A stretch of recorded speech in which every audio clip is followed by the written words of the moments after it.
La casa abandonada. La casa era tan vieja que la habían construido antes de trazar las calles y antes de que Castelar se llamase Castelar. Decían que había sido el casco de una estancia o una quinta gigantesca. Lo cierto es que después, cuando lotearon todo, la casa quedó arrinconada contra la esquina de una manzana y no quedó lugar para la vereda. A duras penas, entre el cordón del asfalto y el seto del ligustro, se abría un sendero escuálido de medio metro de ancho. De todos modos, como cada 5 metros habían plantado un paraíso, no había manera de caminar por ahí sin hacerlo por la calle, como si la casa tomase, con cada transeúnte, una muda y digna venganza contra todos los horrores del progreso. Sobre el porche se leía el año de construcción, en un bajorrelieve de yeso. 1912. Siendo muy chico, cada vez que pasaba de ida o de vuelta hacia el almacén o al despacho de pan, me detenía a mirar esos números grabados. Me parecía imposible que existiera algo tan viejo. Yo sabía que el mundo era un sitio mucho más antiguo, pero lo sabía a través de los libros, o de lo que yo había visto, o eso creía. En realidad, abuelita Nelly había nacido en 1907 y era 5 años más vieja que esa casa. Pero como mi abuelita no tenía la fecha escrita en ningún lado, me resultaba improbable datarla tan lejos en el tiempo. Además, mi abuela sonreía a menudo. Cocinaba riquísimo y cuando venía de visita desde Flores me traía chocolates y todo eso le otorgaba un aire irrenunciable de juventud y lozanía. La casa no. En ella vivían 2 mujeres solas, madre e hija, pero nadie las veía nunca.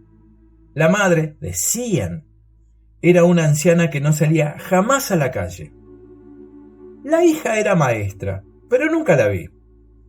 La casa parecía dormir.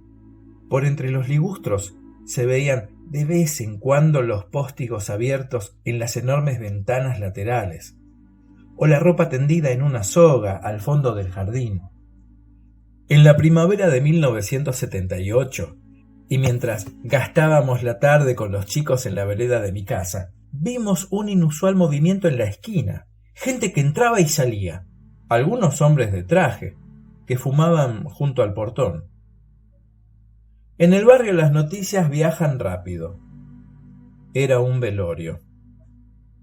Decían que el de la vieja, aunque algunos sostenían, en disidencia, que la que había muerto era la hija. Dijeron además que la velaban ahí, en la propia casa, en la sala principal que daba al frente, a ese porche que tenía el 1912 grabado en el dintel. Algunos fueron a cerciorarse. Volvieron, asegurando que era cierto, que habían puesto el ataúd en el living, nomás entrando. Me dijeron de ir, pero me hice el tonto, porque sabía demasiado bien de qué se trataba todo aquello. Los más rezagados nos acercamos recién al atardecer, cuando se hizo la hora del entierro. Estacionaron como 5 Ford Fairlane, azul metalizado, sobre la calle Guido Hispano. Volví a pensar que era una locura que usaran esos autos tan lindos para algo tan feo como llevar a alguien muerto al cementerio. El auto largo, el que se usa para transportar los ataúdes, atravesó el portón hacia la casa y estacionó sobre las baldosas amarillas y marrones de la emplanada, justo delante de la puerta. Desde el ligustro vimos cómo algunos hombres cargaban el ataúd. Una mujer lloraba. Y todos salían en caravana mientras se escondía el sol. Olvidamos la casa por un tiempo, hasta que nos llamó la atención los altos que estaban los yuyos. Alguno reparó que los póstigos no habían vuelto a abrirse, y cuando metimos la cabeza por entre el ligustro para espiar, vimos los techos altísimos, las ventanas idénticas y estrechas, pero nada más. Algunos decían que la casa estaba abandonada. Otros decían que la hija todavía vivía en la casa, pero no estaba casi nunca. Otros decían que era la vieja la que seguía con vida y que aguardaba en la sala a oscuras, esperando el primer incauto que se atreviese a entrar para matarlo del susto. Unas semanas después ocurrió lo del perro. Lo vi por primera vez un mediodía, caminando de la escuela. Era un caniche negro que yacía de costado justo en la esquina, entre los pastos, a un lado del portón. Casi no podía moverse y tenía las fauces abiertas y cubiertas de espuma. Fue el único animal que vi morir de rabia. Claro que en mi casa no dije nada. Esperé la hora de la siesta y salí a buscar a los demás. Salvo los que iban al turno tarde, vinieron todos. Ninguno quería perderse al perro moribundo. Hicimos un círculo alrededor del animal, que apenas se movía. Su abdomen subía y bajaba, cada tanto, cuando respiraba. Esperábamos verlo morir, pero no había sadismo alguno en lo que hacíamos. No éramos responsables de aquello. Nosotros no lo habíamos contagiado, no le habíamos hecho daño. Era una fatalidad que nos excedía y que nos despertaba una recóndita y tácita piedad. Pero el asunto era entre el perro y su propia muerte. Supongo que si nuestras madres hubieran sabido que pasamos la tarde sentados en el suelo, formando una rueda sobre la vereda, alrededor de un perro negro que estaba muriéndose de rabia, nos habrían sacado de allí entre aullidos de pánico.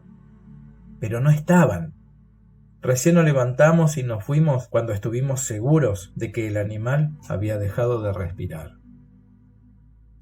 En los días que siguieron volvimos varias veces para ver, fascinados, la manera en que iba corrompiéndose el cadáver del caniche. Debe haber sido en invierno, porque pasaron varios días antes de que nos molestase de veras el olor. De todos modos, ninguno propuso dejar de ir, porque nos atrapaba el espectáculo macabro y porque ninguno quería pasar por blando delante de los otros. Por fin los vecinos se percataron de lo sucedido, corrió la voz, y nuestras madres nos prohibieron acercarnos a esa esquina, y no nos quedó otra que mentirles que obedeceríamos. Como resultaron infructuosos los llamados que los vecinos colindantes hicieron al municipio para que retiraran los despojos, uno de ellos se armó de coraje, de un bidón de querosén y de unos cajones de madera. Armó una pira sobre el cadáver y le prendió fuego. Después siguió arrojando tablas sobre las brasas hasta que no quedaron rastros del animal ni de su desgracia. Lo del perro nos llevó a sumar 1 más 1 y concluir que la casa estaba abandonada. Nadie, en su sano juicio, hubiera podido aguantar el olor emponzoñado que se apropió durante todos esos días de la esquina. Los yuyos, que en el parque habían crecido hasta a la altura de nuestras caderas, y las hojas de los árboles que se pudrían sobre la emplanada nos dieron la misma impresión. No fueron los chicos de mi barra, sino otros más grandes, los primeros que se atrevieron a entrar. Forzaron la puerta de alambre que se abría en el ligustro, sobre el jardín del fondo, y se metieron adentro. Esa tarde hablaron de habitaciones vacías y malolientes, y de una sala donde persistía el hálito de la muerta.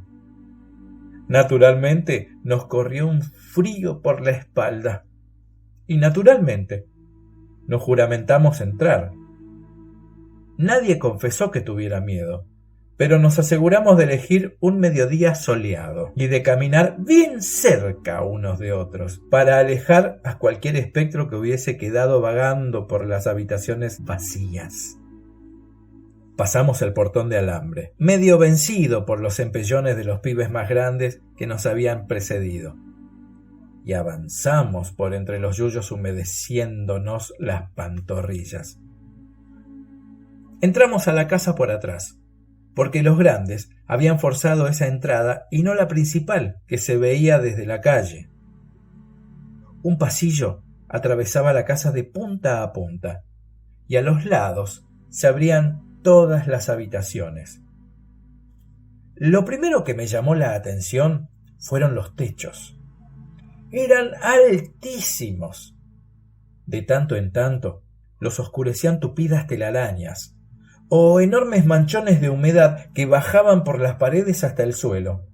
Vimos la pileta de la cocina partida en dos y una bañera a la que le faltaba una pata, escorada contra una de las paredes del baño. Aunque entonces no lo entendimos del todo, nos llamó la atención la edad de ese abandono. Había empezado mucho antes de que falleciera una de las mujeres y de que la otra se fuera de la casa, como si el caserón hubiera muerto antes, mucho tiempo antes, y hubiera ido corrompiéndose como le había ocurrido al perro. Aquí y allá quedaban algunos muebles, una cama desvencijada, una cómoda rota, una silla con el asiento desfondado. Cargaban con el desamparo y la soledad que quedan en los objetos que nadie ha querido llevar. Cuanto más avanzábamos hacia el frente, más oscura se volvía la casa. Los póstigos de todas las ventanas permanecían cerrados y nosotros habíamos dejado el sol en el hueco de la puerta del fondo, a nuestras espaldas, cada vez más lejos.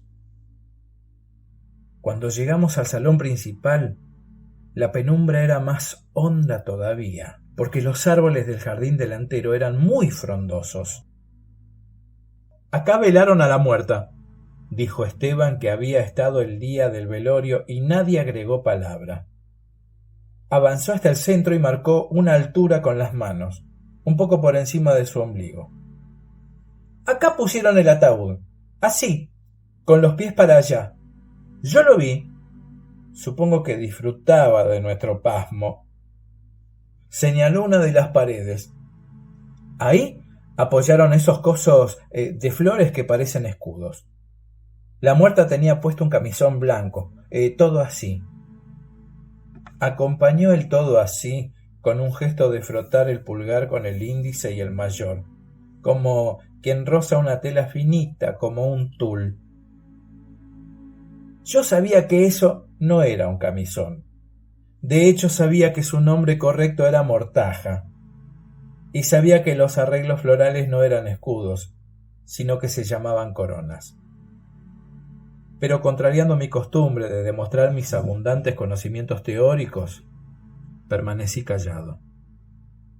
No quería demostrarles a mis amigos que yo era, de los que estábamos ahí, el que más de cerca había sido rozado por la muerte.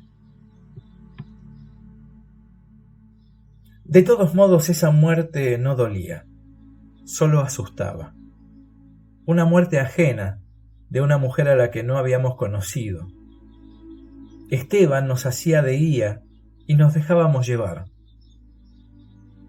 Ahí los sillones con gente conversando, ahí los tipos parados, que fumaban y hablaban en voz baja. Nos quedamos lo suficiente como para que nadie pudiera acusarnos de miedosos.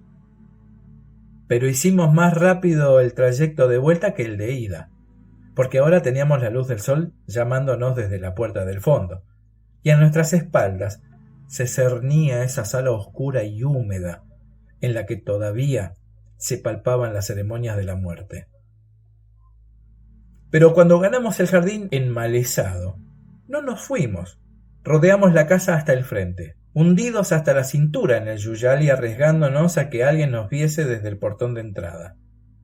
Esteban se plantó delante de una de las ventanas altas. Como todas las otras, tenían los póstigos cerrados.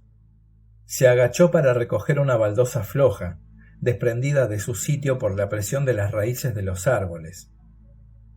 La sopesó en la mano derecha, la levantó y la arrojó contra los póstigos. Saltaron algunos pedazos de madera podrida, Esteban levantó de nuevo la baldosa y volvió a tirarla casi sobre el mismo sitio. Quedó un boquete un poco más grande que su mano. Forcejeó hasta que hizo saltar la traba y consiguió abrir los póstigos, o lo que quedaba de ellos. Levantó la piedra por tercera vez. El ruido a vidrios rotos me erizó la piel. Alguno le dijo a Esteban que la cortara, que iban a retarnos, pero lo hizo por cumplir, no porque de verdad quisiera detenerlo. Enseguida, Sergio empezó a imitarlo. Damián también. A los 2 minutos, eran varios los que se agachaban para aflojar baldosas. Las tablas de madera de los póstigos saltaban de su sitio casi sin ruido. Soltaban un rumor apagado, como quien golpea un felpudo mojado, de tan podridas que estaban. Yo fui de los últimos, porque hacía poco que andaba callejeando con mis amigos, y todavía me costaba un arduo trabajo interior caer en la tentación, portarme mal y disfrutarlo. Pero cuando me decidí, me entregué al festín de piedras con alma y vida. Encaré una de las ventanas que seguían intactas y me aboqué a su destrucción, con la energía de un converso. Cuando logré abrir la persiana, rompí con primorosa aplicación los 10 paños cuadrados de vidrio repartido. No sé en qué pensaban los demás, por detrás de sus gritos y sus risas. Yo no tenía tiempo, ni de gritar ni de reír.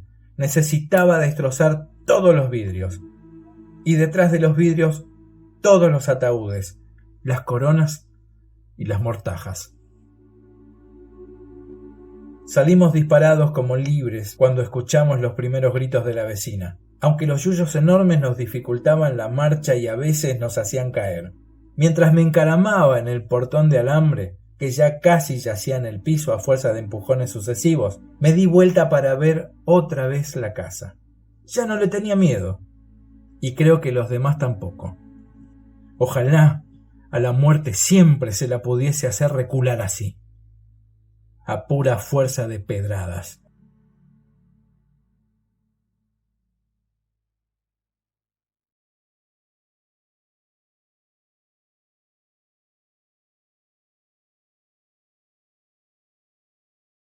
Lengua de brujo, lengua de brujo, lengua de brujo.